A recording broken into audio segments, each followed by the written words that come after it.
व्यक्ति जो कि जल विभाग में काम करता है, उसे बिजली का करंट लगता है और उसका 90% शरीर जल जाता है। लगातार 8 दिनों तक हॉस्पिटल में रहता है और लगातार 3 दिन तक यमदूत आते हैं और उसे उसके कर्मों की सजा बताते हैं और अगले दिन उसे वो सजा मिलती है। और अंत में 8वें दिन आकर कुछ ऐसा बताते हैं कि उसके बाद वो जीवित रह जाता है और एक आम इंसान से जो मांस मछली सब कुछ खाया करता था, वो एक शुद्ध शाकाहारी एक साधु बन जाता है। ऐसा क्या उन्होंने बताया, कैसे एक व्यक्ति के जीवन में इतना बदलाव आता है। ये घटना 2010 की है और आज 2025 चला हुआ है। आज वो पूरी तरह साधु बन चुके हैं, पूरी तरह ब्रह्मचर्य का पालन करते हैं। नमस्कार, मैं महक चौधरी आज आपके सामने मरकर जीवित होने की एक सच्ची घटना लेकर आई हूं, जिस घटना में एक व्यक्ति को साक्षात यमदूत दिखाई देते हैं।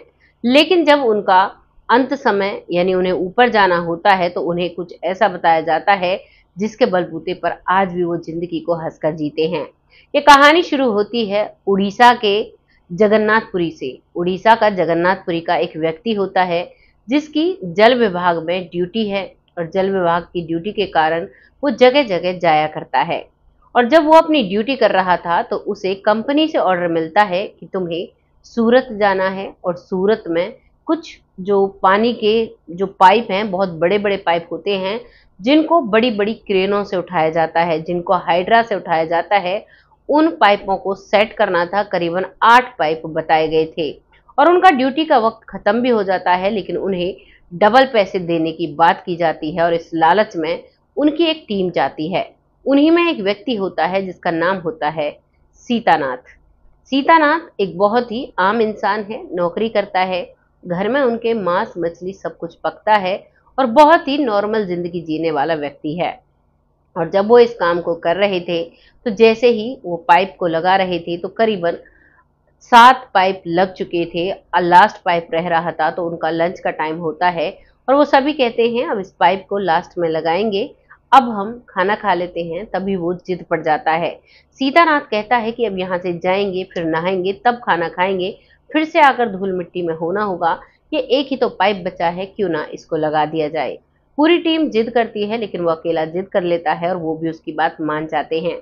जैसे ही हाइड्रा से उस पाइप को उठाया जाता है, नीचे से उसे सपोर्ट देने के लिए सीतानाथ ने उस पाइप को पकड़ा हुआ था, लेकिन उस हाइड्रा की जो ऊपर का हिस्सा है वो बिजली के तारों से टच हो जाता है। जब वो उसे टच होता है तो उस पूरे हाइड्रा में बिजली आ जाती है और जो वो पाइप था, यानी कि वो मिट्टी का पाइप था, जो पाइप होते हैं जिनमें से पानी जाता है, काफी बड़े बड़े पाइप होते हैं। ये व्यक्ति से उठना तो दूर की बात है, चसकते भी नहीं है, बहुत बड़े पाइप होते हैं। आप अंदाजा लगा सकते हो जो पानी को इधर से उधर भेजने के पाइप होते हैं वो कितने भारी होते हैं। वो उसे सहारा देने के लिए नीचे से पकड़ा हुआ था कि जब हाइड्रा उसे उठाता है तो इधर उधर जाकर किसी घर में, किसी गाड़ी में, किसी में लगे ना, इसीलिए वो सपोर्ट देने के लिए उसने उसे पकड़ा हुआ था।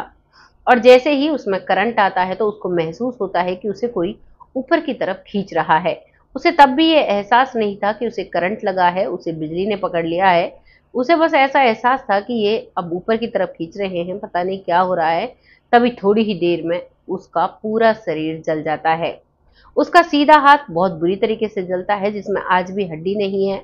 उसका सीधा पैर जलता है, उल्टा पैर भी जलता है। बस दिल वाली साइड थोड़ी बहुत बच जाती है, बाकी पूरा हिस्सा जाम हो जाता है, काम करने से बंद कर देता है। डॉक्टर्स बताते हैं 90% वो जल गया था। अब उसका सिर्फ दिमाग काम करता है, लेकिन उसका शरीर कोई भी काम नहीं करता है और वो वहीं पर अब गिर जाता है। जैसे तैसे लाइन को काटा जाता है और वो स्टाफ पूरा अब सीतानाथ को उठाने की कोशिश करता है और वहां पर तुरंत एम्बुलेंस को बुलाया जाता है। 2010 26 सितंबर की ये घटना है। वहां पर एम्बुलेंस आती है और फिर वो बात कर रहे थे कैसे इसको उठाएं, कहां से इसको पकड़ें, ये तो सारा जला हुआ है। वो ये बातें सुनता है और उसके बाद वो बेहोश हो जाता है। उसे नहीं पता होता आखिर हुआ तो क्या हुआ। फिर उसे हॉस्पिटल ले जाया जाता है। सूरत के ही एक सरकारी हॉस्पिटल में उसे एडमिट कराया जाता है। वहां पर उसका प्रॉपर ट्रीटमेंट चलता है, लेकिन डॉक्टर्स जवाब दे चुके थे। जब वो लेटा हुआ था रात के समय, करीबन 11-12 का वक्त था, एक इतना बड़ा व्यक्ति होता है जिसको आप कह सकते हो 2 मंजिल के बराबर और वो उसे दिखता है। उसी के पीछे एक और इतना ही बड़ा व्यक्ति होता है, जिसका भैंसे जैसा मुंह होता है, लाल लाल बड़ी बड़ी गोल गोल आंखें होती हैं, उसके सर पर सींग होते हैं, एक हाथ में एक धारदार सा एक तीर टाइप का सा एक शस्त्र होता है, और वो वहां पर खड़ा होकर हंस रहा था।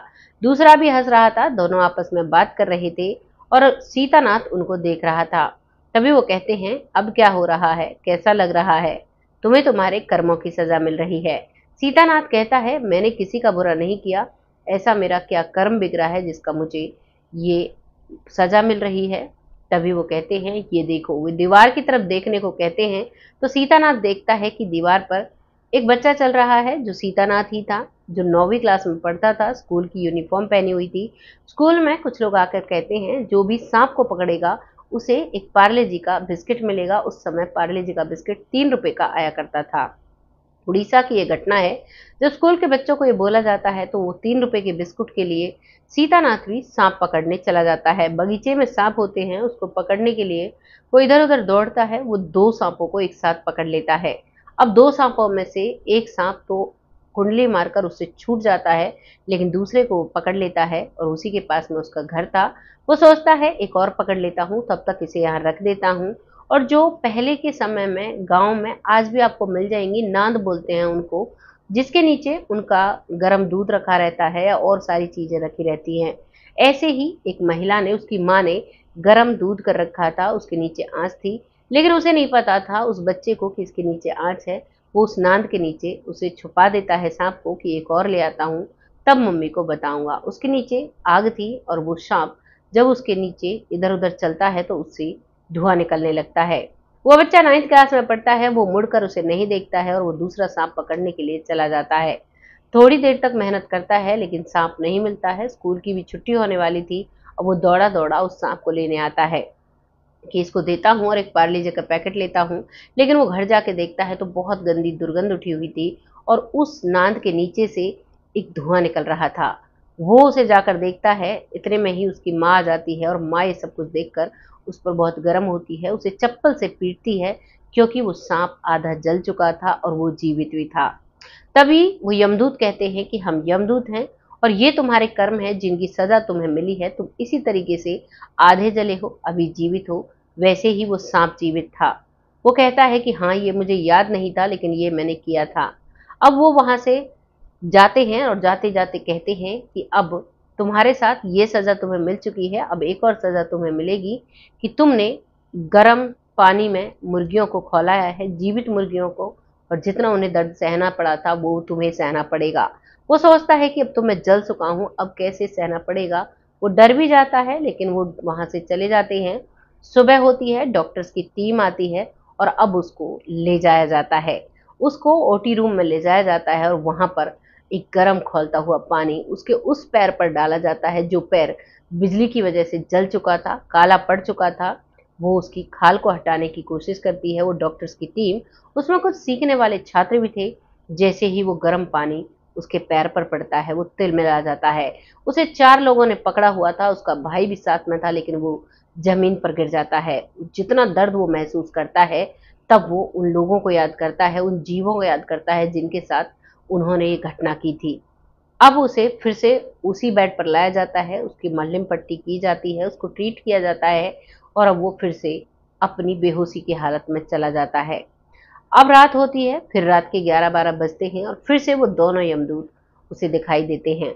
अब वो कहता है कि मैंने बहुत सजा भुगत ली है, अब मुझे क्या सजा भुगतनी होगी, अब तो मैंने कुछ भी नहीं किया।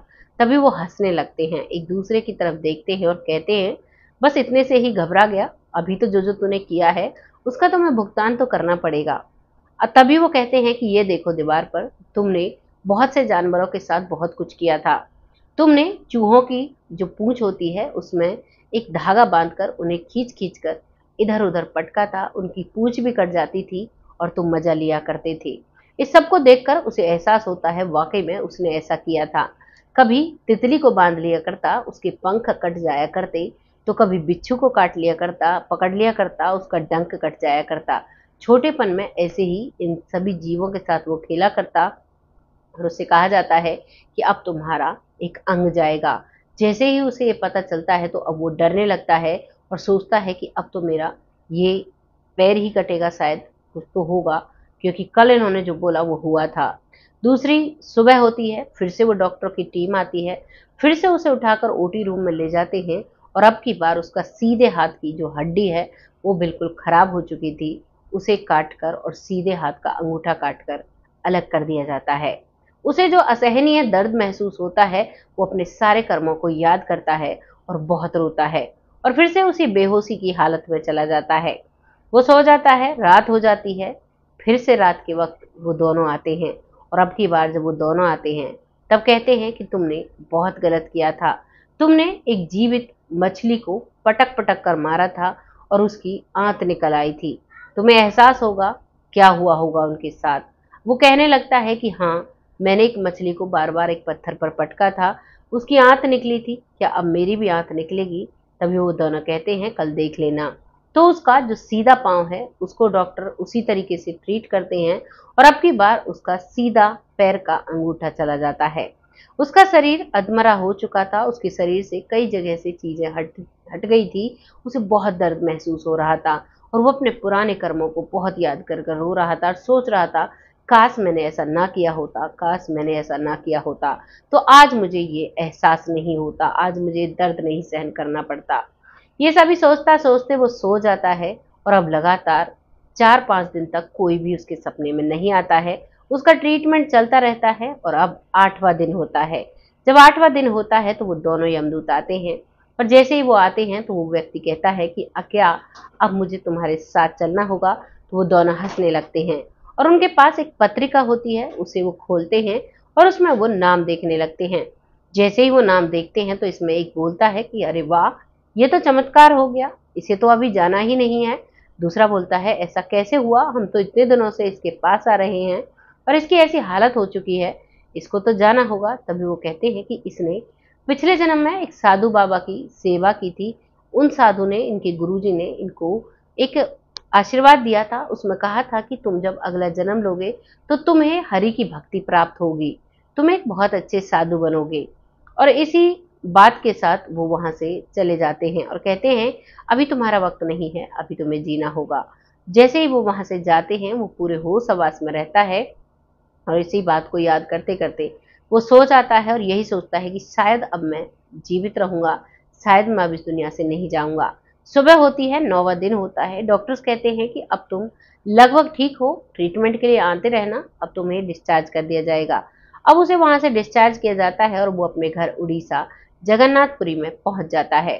वहां पहुंचने के बाद अपने परिवार से मिलता है और इस घटना को महसूस करता है और उन्हें बताता है। उनमें से उसकी माँ जो है वो कहती है कि मैं तो पहले ही कहती थी तुम ऐसे कार्य मत किया करो, नहीं तो तुम्हें बहुत पाप भुगतना पड़ेगा। देख लो ना, हो गई तुम्हारी ऐसी हालत। माँ समझाती है, बेटा समझता है और अब वो अपनी जिंदगी ठीक होने के लिए अपनी जिंदगी से लड़ता रहता है। धीरे धीरे वो ठीक हो जाता है, वो फिर से अपने काम धंधे में लग जाता है, लेकिन कहीं ना कहीं उसके दिमाग में वही बात घूमती रहती। वो किसी को भी नहीं माना करता था, सिर्फ हनुमान जी भगवान को माना करता। शनिवार और मंगलवार वो मांस मदिरा नहीं खाया करता था, क्योंकि उड़ीसा में जो मेन भोजन होता है वो मछली का होता है, मांस का होता है। तो अब वो उसे अवॉइड करने लगा था, सिंपल चावलों से अपना समय काटता। एक दिन वो एक मंदिर जाता है अपने दोस्त के साथ, उस मंदिर में जाकर प्रसाद लेता है। जब वो लोग वहां से आ रहे थे तो एक व्यक्ति कहता है कि ये प्रसाद जो कोई व्यक्ति खा लेता है उसकी पीढ़ी में से कोई ना कोई जरूर ब्रह्मचार्य बनता है, कोई ना कोई जरूर साधु बनता है। वो इस बात को सुनता है और इग्नोर कर देता है, लेकिन धीरे धीरे उसके शरीर में, उसके दिमाग में इतना चेंज आता है कि वो सब कुछ छोड़कर एक साधु बन जाता है। सीतानाथ आज साधु हैं, भिक्षा मांगकर अपना पेट भरते हैं, ग्रंथों को पढ़ते हैं, बहुत सारी चीजों को उन्होंने पढ़ा। उन्होंने गरुड़ पुराण को पढ़ा, जिससे उन्हें उन सारे सपने, अभी कभी उन्हें वो सपना कहता है, कभी उन्हें कहता है कि वो मैंने जागती अवस्था में देखे थे, और कभी वो कुछ कहता है। लेकिन जब वो गरुड़ पुराण पढ़ता है और वेदों को पढ़ता है तो उसे एहसास होता है कि जो उसके साथ हुआ वो एक सच्ची घटना थी। लगातार 3 दिनों तक यमदूत उसके पास आए और फिर चौथे दिन भी अंत समय में उसे बताकर गए। उसे ये एहसास होता है, उसके बाद ये बात वो सबके साथ साझा करता है और अपने जीवन को एक साधुत्व तरीके से जीता है। जो बचपन में कभी ऐसे जीवों को मार दिया करता था, आज वो बहुत अच्छी तरीके से रहता है। अगर चींटी भी पास में आ जाए तो उससे भी बचकर चलता है। अगर कोई जानवर गलती से उसे कष्ट पहुंचता है तो वो उससे माफी मांगता है, साथ ही साथ भगवान से भी माफी मांगता है और अपनी जिंदगी को इस तरीके से जी रहा है। ये कहानी यहाँ पर समाप्त होती है, लेकिन ये कहानी हमें बहुत कुछ सिखा कर जाती है। ये कहानी हमें साफ सुनाती है कि हम जैसा करते हैं वैसा हमें भरना पड़ता है। और ये बच्चा 9वीं क्लास में था और उसके करीबन 14 साल बाद उसे इन सब का भुगतान करना पड़ा था। तो हमें कभी कभी इसी जीवन में भुगतान करना पड़ता है, और कभी कभी हमारे अच्छे कर्मों का भुगतान हमें अगले जन्म में मिलता है, यानी फल हमें मिलता है। जैसे इसने एक साधु की सेवा की थी, जिसका फल इसे इस जीवन में मिलता है, जिसकी वजह से आज भी ये जीवित है। सीतानाथ जो हैं वो शुद्ध साफ शब्दों में कहते हैं, जैसा करोगे वैसा भरोगे, अपने कर्मों पर ध्यान दो। मैंने बचपन में बहुत गलतियां की जिनका भुगतान मुझे जवानी में करना पड़ा, और आज मैं एक साधु का जीवन बिता रहा हूँ। तो इसका जो फल है वो मुझे चाहे इस जन्म में मिल जाए चाहे अगले जन्म में मिल जाए, मिलेगा जरूर। वो दुनिया की मोह माया से दूर हो चुका है और बहुत अच्छे से जिंदगी बसर करता है। आपको इस कहानी को जो भी सुनकर लगा है, अपनी राय कमेंट बॉक्स में लिखिएगा, और जरूर अपने जीवन में अपने कर्मों पर ध्यान जरूर दीजिएगा, क्योंकि ये दुनिया 100 साल के लिए होती है। क्योंकि मैक्सिमम आयु एक व्यक्ति की 100 होती है, 102 110 तक हो जाती है, लेकिन आजकल तो 60 65 के पार कोई नहीं जा पा रहा है। यहाँ पर आयु बहुत कम हो गई है क्योंकि लोगों के अंदर बेईमानी हो गई है। लोग बहुत ज्यादा हर चीज में मिलावट करते हैं। जब हर चीज में मिलावट होती है तो हमारे खाने की चीजों में भी मिलावट होती है, जिससे हमारा स्वास्थ्य खराब होता है, और जब स्वास्थ्य खराब होता है तो हमारी आयु कम हो जाती है। इसीलिए जो लोग सात्विक जीवन जीते हैं उनकी आयु काफी हद तक लंबी होती है, और जो अच्छे कर्म करते हैं उनको कोई कष्ट नहीं भोगना पड़ता। वो ऊपर जाकर भी बहुत शांति से जिंदगी बसर करते हैं। आपको जो भी लगा है लिखिएगा जरूर। बहुत जल्द ऐसी ही किसी सच्ची और अच्छी स्टोरी के साथ आती हूँ। अब वक्त हो चला है उन लोगों का जो लोग हमें दिल से सपोर्ट करते हैं, जिनमें सबसे पहला नाम आता है मंजू जी, जो बहुत अच्छे से सपोर्ट करती हैं, बहुत प्यारे कमेंट लिखती हैं। आपका तहे दिल से आभार व्यक्त करते हैं। ऐसे ही अपना सपोर्ट और प्यार हमारे साथ बनाए रखें। अगला नाम आता है जमुना जी, जो बहुत प्यार से कमेंट लिखती हैं, रेगुलर हमारी व्यूवर हैं, बहुत अच्छे से सपोर्ट करती हैं।